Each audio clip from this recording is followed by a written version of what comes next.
কইছে মানুষের মন আর গরুর পেট কোনোদিন ভরিয়া না হয়। আর ঠিকাদারের মন সারাদিন যদি গরুর মতন খাটবিস তাও কবে এটা কি করছিস দে সারাদিনে। এতদিন থেকে যারা রোদ নাই সেলা কথা বলে রোদ কই বৃষ্টি কই বৃষ্টি কই, আর এরা যারা বৃষ্টি হচ্ছে সেলা কথা রোদ কই। আর কবা চাষেন কি তোমরা?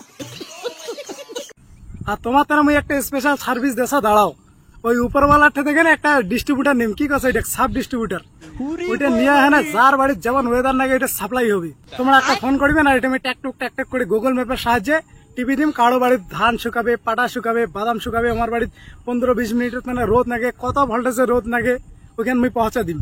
কারো বাড়ির বৃষ্টি নাগে কত সেন্টিমিটার নাগে, 1 ঘন্টা তেনে নাগে, আধা ঘন্টা তেনে নাগে বৃষ্টি, আমার বাড়ির বৃষ্টি চলবে খালি।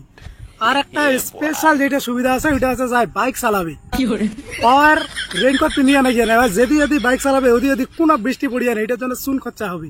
আর চেঙ্গড়ি মানসিগুলা যদি রোদত পানিত বেড়াবে না, যদি রোদে বেড়াবে ছাতা না গিয়া না হয়, যদি বেড়াবে খালি ছায়া চলবে, খালি ছায়া। আর হ্যাঁ চেঙ্গড়ি মানসিগুলার ওই মেকআপও নষ্ট হবে না করি, তাতে কি তোমার মন শান্তি হবে? ঘন্টা হবে উপরওয়ালায় মন শান্তি করিয়ে পারে নি, আমরা আলো খায়।